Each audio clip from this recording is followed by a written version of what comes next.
దయచేసి ఇక నుంచైనా దేన్ని దాచకుండా నాకు మీ సమస్య ఏంటో వెంటనే చెప్పండి.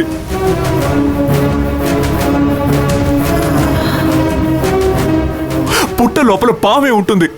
పావు మనల్ని చూసి భయపడే జీవి. ఆ పావు గురించి మీరెందుకు ఇంతగా భయపడుతున్నారో నాకు తెలిసి తీరాలి. మిమ్మల్ని ఒకరు ఇంటికి వచ్చి చంపాలని చూశారు. ఒక ఆవిడ ఫోటోని ఇంటి ముందే పెట్రోల్ పోసి తగలబెట్టారు. కుమార్ అంకుల్ ఏమో చనిపోయారు. సంబంధమే లేకుండా నింద తన మీద వేసుకొని గంగ జైలుకి వెళ్ళింది. దయచేసి ఇంకో సమస్య రావడానికి ముందే ఏం జరిగిందో చెప్పండి నాన్న. మీకేమీ కాకూడదనే బాధ్యతతోనే అడుగుతున్నాను. చెప్పండి నాన్న, చెప్పండి.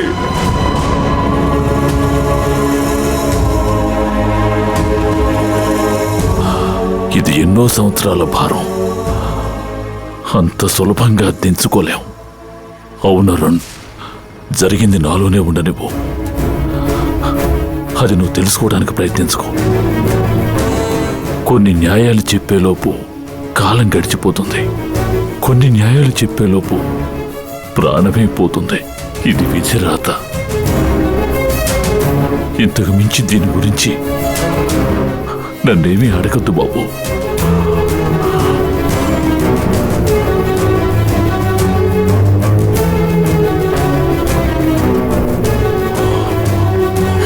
వెళ్ళండి నాన్న, వెళ్ళండి. మీరు చెప్పకపోతే నేను తెలుసుకోలేనా ఏంటి? నాకు మీ మీదున్న ప్రేమ దేన్నైనా తెలుసుకునేలా చేస్తుంది నాన్న. మీరు నాకేమీ చెప్పొద్దు. నేనే తెలుసుకుంటాను.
నమస్కారం సార్. సార్, నేను మీకు చెప్పిన పని ఏమైంది? దాన్ని ఫాలో చేస్తున్నారా లేదా? సార్, నేను అది ఫాలో చేస్తూ ఉన్నాను సార్. ఇక్కడేమో సమస్య మీద సమస్యలు వచ్చి పడుతున్నాయి. మీరు కనిపెట్టేలోగా జరగాల్సినవన్నీ జరిగిపోయేలా ఉన్నాయి. మీ వల్ల కాకపోతే చెప్పండి, నేను చూసుకుంటాను. సార్, మీరు చాలా ఎమోషనల్ అవుతున్నారు సార్. ప్లీజ్ కాస్త రిలాక్స్డ్గా ఉండండి. నాకు మీరు సర్ది చెప్పాల్సిన అవసరం లేదు. క్లూ ఏదైనా దొరికిందా? సార్, రిజల్ట్ వచ్చింది సార్. మనం సోషల్ మీడియాలో ఆవిడ ఫోటో పెట్టాం కదా సార్. అవును. అది చూసి పార్వతీపురం అనే గ్రామం నుంచి ఒక ఆయన నాకు ఫోన్ చేశారు సార్. మీరు చెప్పేది నిజమేనా? ఆవిడెవరో తెలిసిందా? సార్, ఆవిడ పేరు పార్వతి అని మాత్రం తెలిసింది. ఇంకే వివరాలు తెలియలేదు సార్. ఆవిడ గురించిన పూర్తి వివరాలు తెలుసుకోవడానికి నేను పార్వతీపురం వెళ్తున్నాను సార్. సార్, పూర్తి వివరాలు తెలుసుకుని నేనే మీకు ఫోన్ చేద్దాం అనుకున్నాను సార్. కానీ ఈ లోపల మీరే ఫోన్ చేశారు. సార్, పార్వతీపురం ఎక్కడుందో చెప్పండి, నేను వెంటనే బయలుదేరి వస్తాను. సార్, ఆ గ్రామం మనమున్న ఊరికి చాలా డిస్టెన్స్ లో ఉంది సార్. మీరు అంత దూరం శ్రమపడి రావాల్సిన అవసరం లేదు సార్. నేను అక్కడికి వెళ్ళి ఎంక్వైరీ చేసి మీకు ఇన్ఫార్మ్ చేస్తాను సార్. సార్, మీరు 2 రోజులు ఓపిక పట్టండి. పార్వతమ్మకు సంబంధించిన అన్ని డీటెయిల్స్ మీకు తెలియజేస్తాను సార్. తెలియాలి సార్, తెలిసి తీరాలి. ఇక్కడ ఇంకో సమస్య వచ్చి పడేలోగా ఆవిడ్ని వెంటనే కలిసి దీన్ని పరిష్కరించి తీరాలి. తప్పకుండా జరుగుతుంది సార్. మీ నాన్నగారు ఇరుక్కున్న సమస్యల వలయం నుండి ఆయన్ను బయటకు తీసుకురావడానికి దానికి సంబంధించిన వ్యక్తిని మనం కలుసుకోబోతున్నాం సార్. ఆ రహస్యాన్ని ఛేదించడానికి మనకున్న దూరం జస్ట్ స్మాల్ డిస్టెన్సెస్ సార్. మీరు దేని గురించి బాధపడకుండా ధైర్యంగా ఉండండి సార్. నేను మళ్ళీ మీకు ఫోన్ చేస్తాను. మీ ఫోన్ కోసం నేను వెయిట్ చేస్తూ ఉంటాను సార్. మీరు నా మీద పెట్టుకున్న నమ్మకాన్ని నేను ఎప్పటికీ నిలబెట్టుకుంటాను సార్. Thank you sir.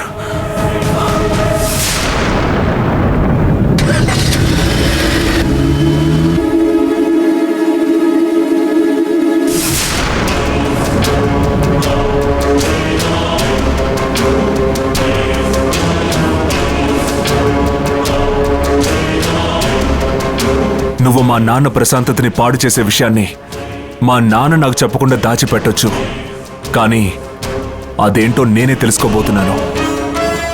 నువ్వు ఎలా వచ్చావు, ఆ పెద్ద ఆయనకి నువ్వు ఏమవుతావు, ఆ పార్వతమ్మకి మా నాన్నకి మధ్య ఏం సమస్య ఉందో, ఇంతవరకు ఎవ్వరికీ తెలియకుండా దాచిన రహస్యాన్ని బయటికి తీసుకొస్తాను.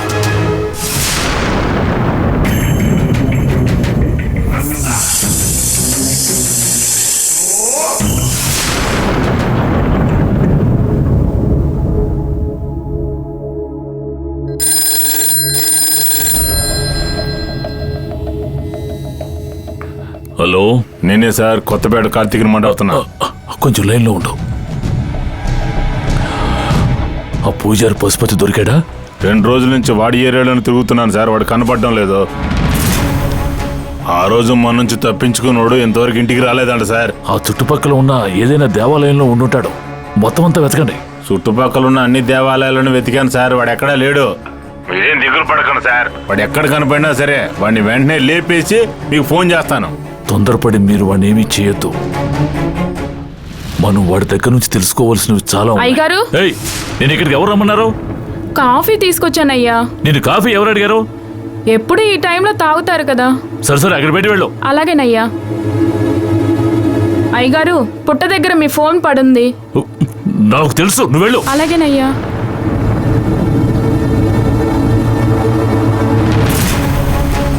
హలో సార్ చెప్పండి సార్. ఆ పశుపతి ఎక్కడున్నా వెతికి పట్టుకోవాలి. వాడిని ఏమీ చేయకుండా తీసుకొచ్చి నాకు అప్పగించాలి.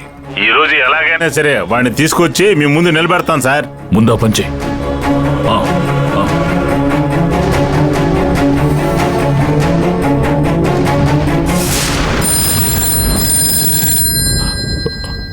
హలో రాజశేఖర్, నీతో అరుణ ఉండటం వల్ల నేను మాట్లాడలేకపోయాను.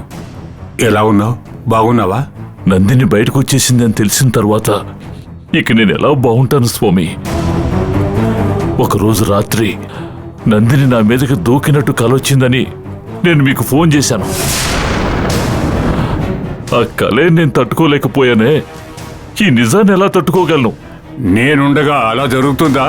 నా శక్తి మీద నీకు నమ్మకం లేదా? మీ శక్తి మీద నాకు అపనమ్మకం లేదు, కానీ నందిని శక్తి నాకు కదా.